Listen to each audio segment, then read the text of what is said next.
What is up, everyone? Welcome to Tell Me More, the podcast where we dive deep into the stories of our Team Canada athletes. I'm Gilmore Junio. Joining me today, this athlete has brought ski jumping in Canada to new heights, no pun intended. At the 2022 Olympics, she played an integral part in Canadian Olympic history, coming in clutch and helping her team win Canada's first ever Olympic medal in ski jumping. As an encore, she became Canada's first woman to win a ski jumping World Cup, first Canadian woman to win Junior World Championships, and the first Canadian ever to become a ski jumping world champion. None other than the trailblazer, record breaker, Canada's queen in the air, Alex Loutitt. Thanks for joining us today. Thank you for having me.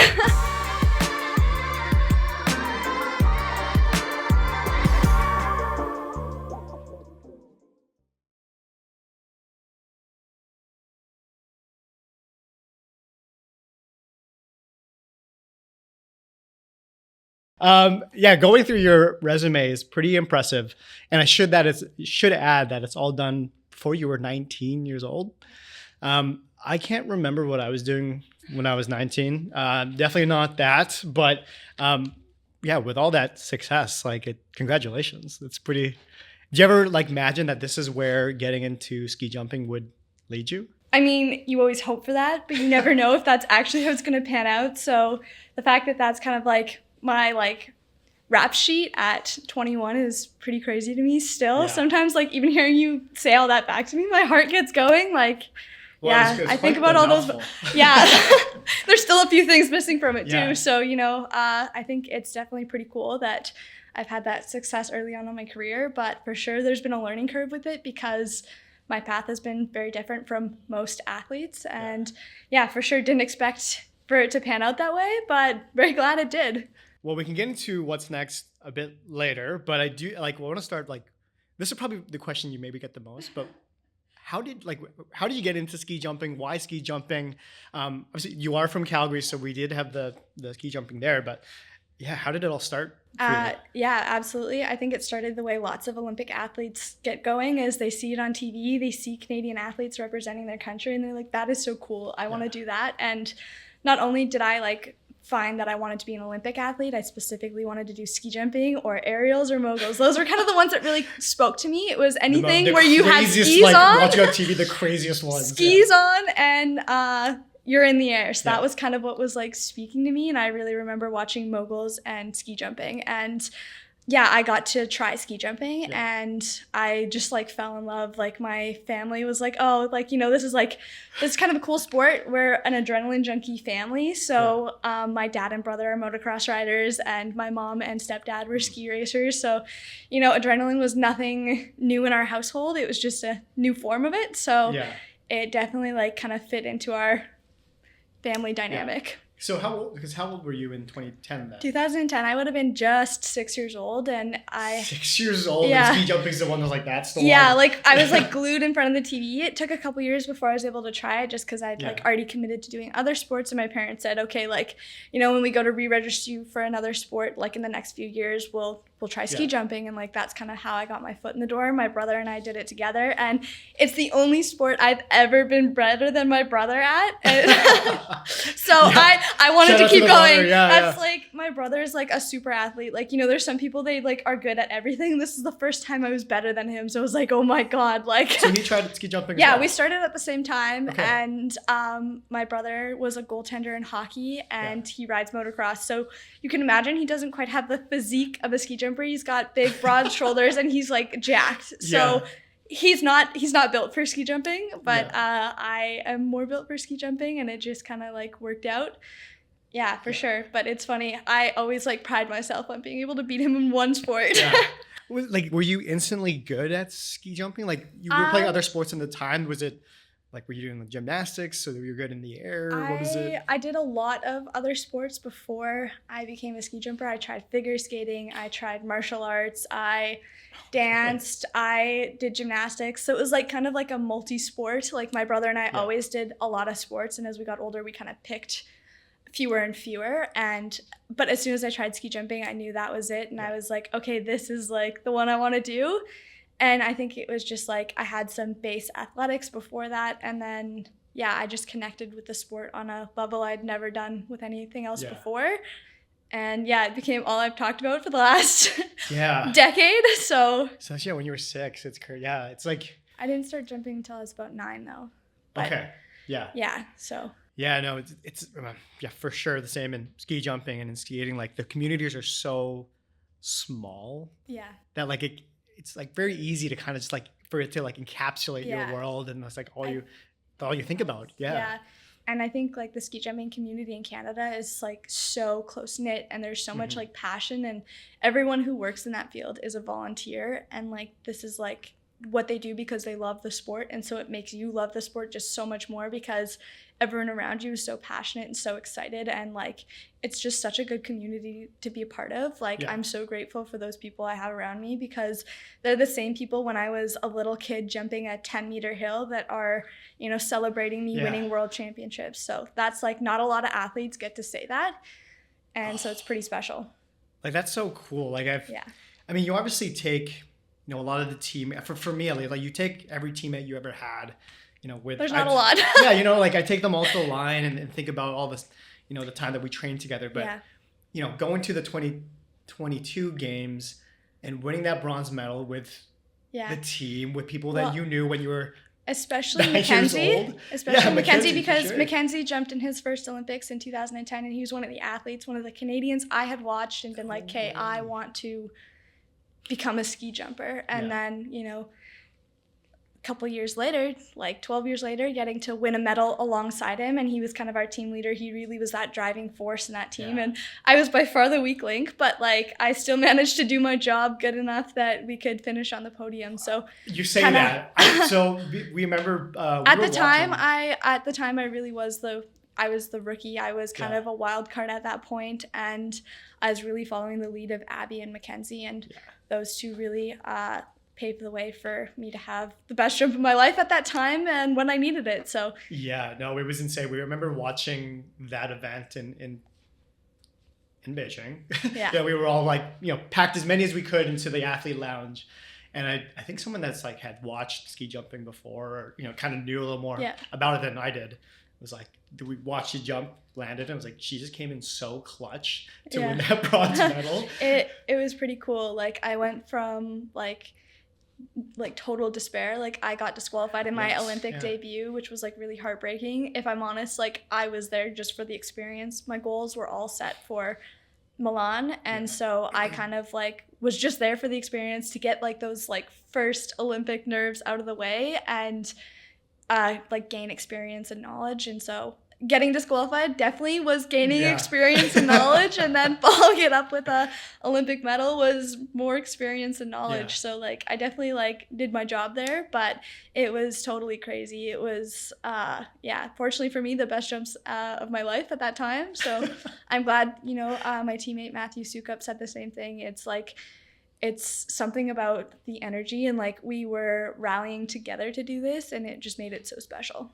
So coming off that bronze medal to, you know, it's, you say you had the best jumps of your life, but you kind of like follow it up the next season with, history pretty much. Like, did you see that, like, did that medal really give you a ton of like confidence to coming off those games? Like, hey, I can do this, I can hang. I actually think for a while it kind of messed with me. Really? It was really unexpected, and I think that's something people don't talk enough about is the post-game blues, because you have this moment where you're like, did my life just peak at 18? Like, am I ever gonna live up to this again? Yeah. Like how do I follow this up? Yeah. Like you have that moment where you're like, oh my God. Yeah, like what was that like coming home from the games at 18 years old with a bronze medal? Really emotional, and I think it took me like kind of the rest of the season to process what had like actually happened, because like our season is so stacked that we just like go right back into World Cup, and there was no time to like decompress or like feel the feelings. Yeah.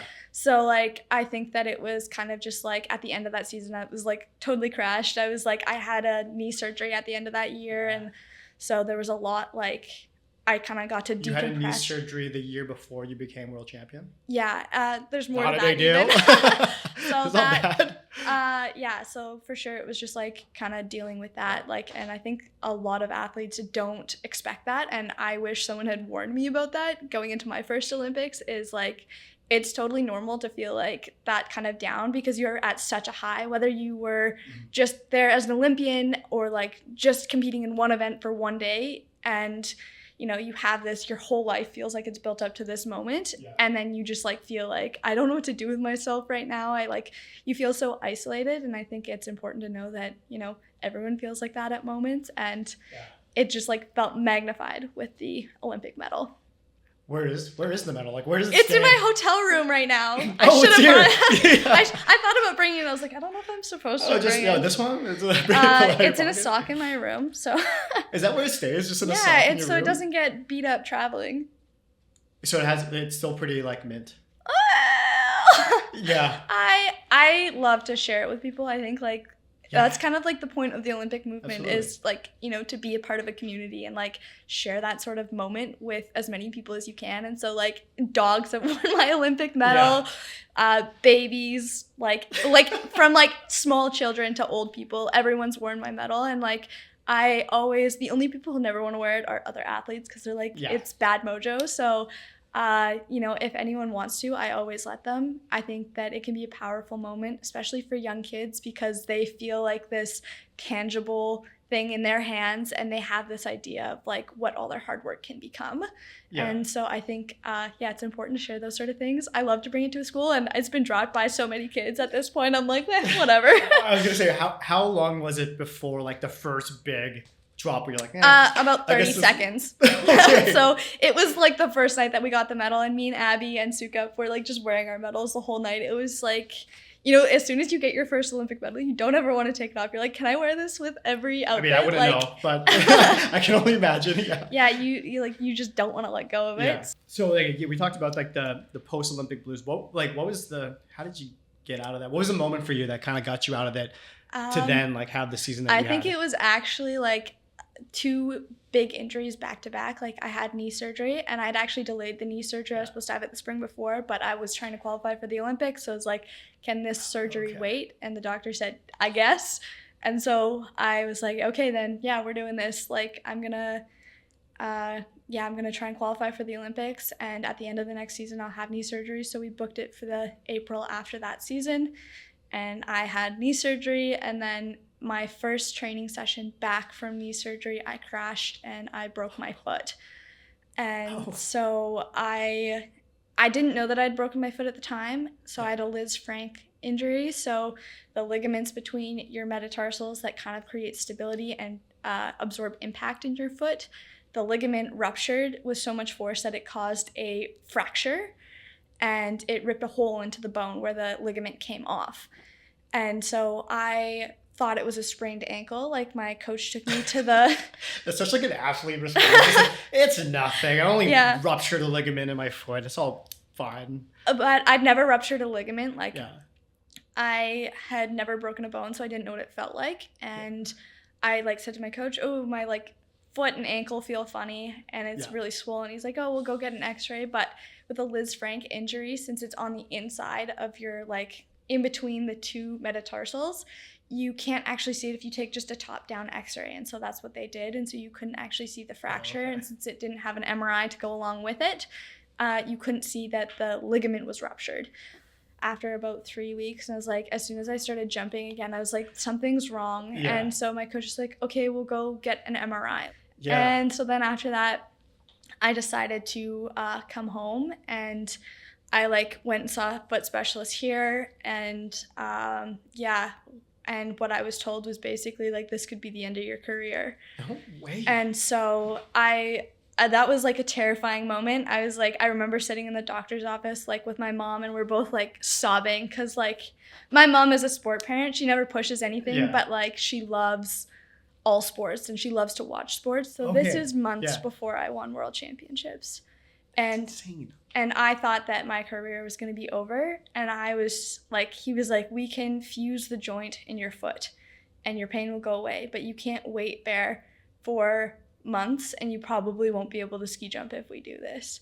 We can ever again. And he's like, we can leave it as it is, because all the bones in my foot would be fused together, so I wouldn't be able to move my foot in the way I need to ski jump.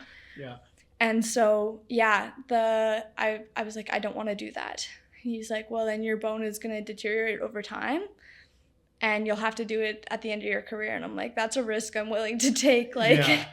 So, I like have to tape my foot still now, even for training. Because I always like would tell myself, like, you know, you're young, you have so much time, and it's a sport that favors older athletes. Like, I don't have to achieve anything yet. And so in that moment, I was kind of like, it could all be over in a split second.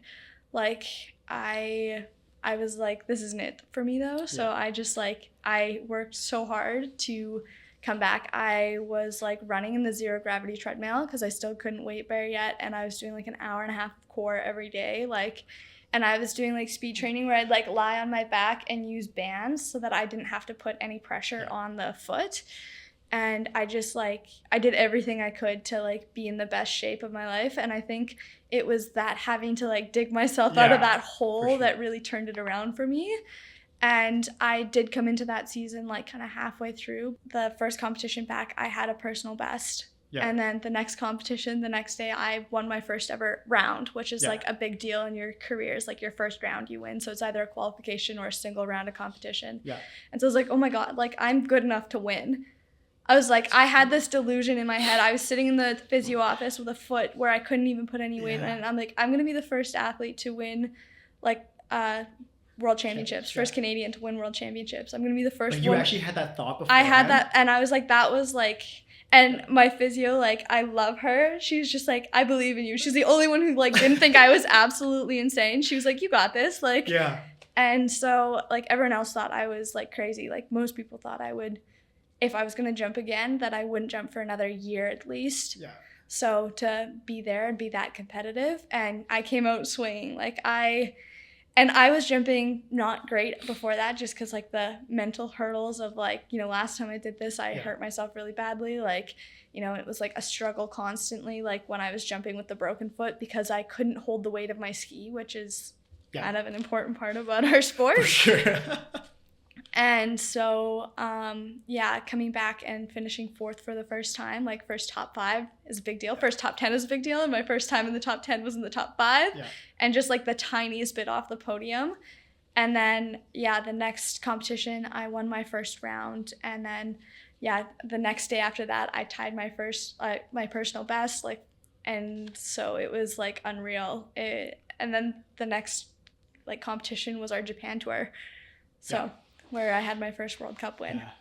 Yeah, things just went nuclear for you after that. Yeah, absolutely. Like, so, but it definitely like But like I was just gonna go to say like, you have so like with everything that you've accomplished at you're 22 now? 21. 20. I just turned 21. Like do you have that pressure on yourself to like follow things up?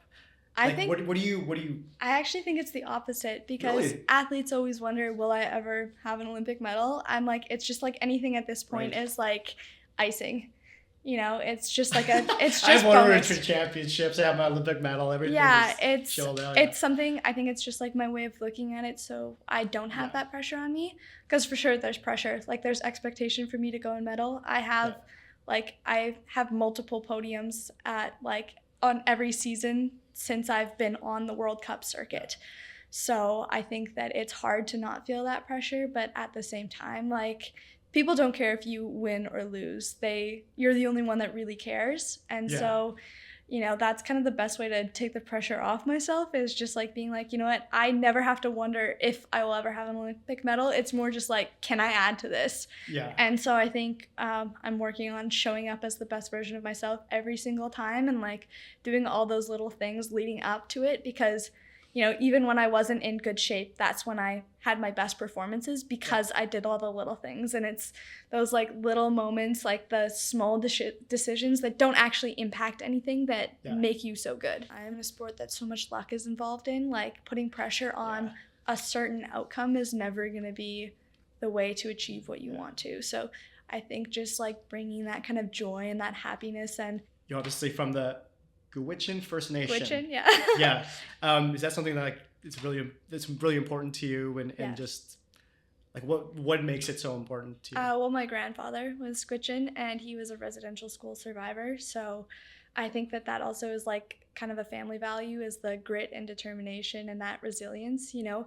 And resilience isn't just like plowing through everything. It's navigating the circumstance you're in. And my grandfather was quite an amazing person and like the best storyteller I've like ever met. Yeah. So I think that, you know, even though he's passed on now, it's someone who's still very important to me. And I had a moment where like I got my Olympic medal and my grandfather was blind.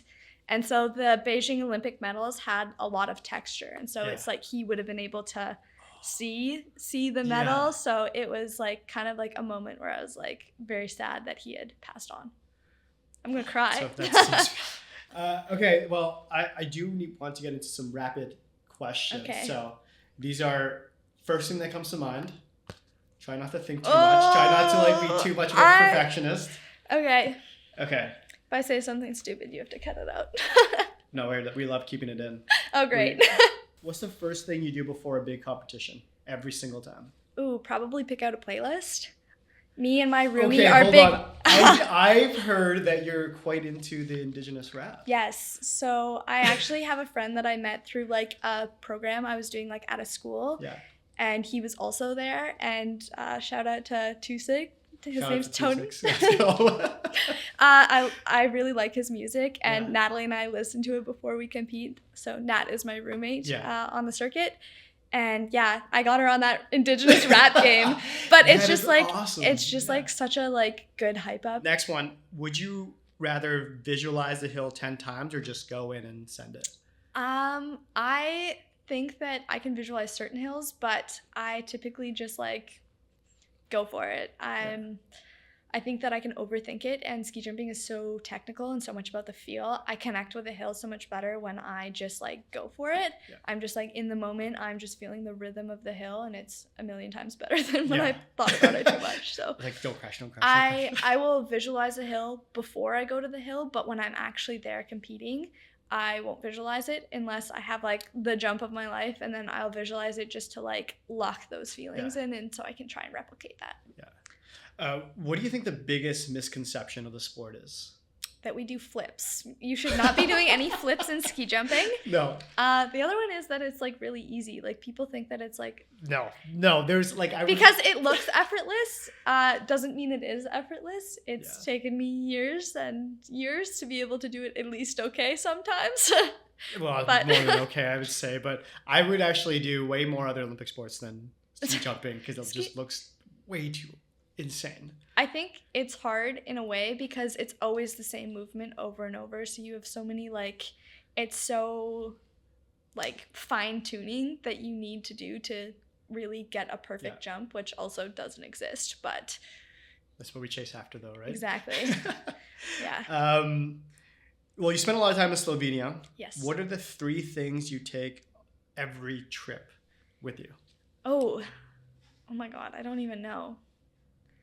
I always bring a sunrise lamp. My teammates got me onto that.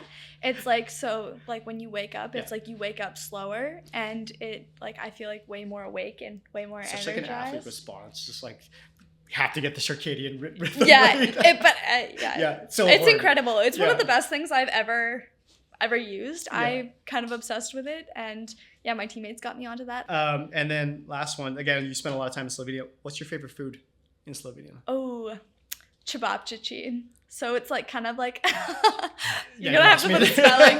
Cevapcici is kind of like a grilled meat, and you often have it with like a red pepper paste, and like it's barbecued. It's so good. Wishing you all the best, and thanks so much for sharing all the stories. Again, you have so many more years of success that I can't wait to see it all. Thanks for coming on and joining the pod. Good luck. Thank you for having me, and thank you for the luck. I'm taking all I can get. Sending all the vibes. Thanks.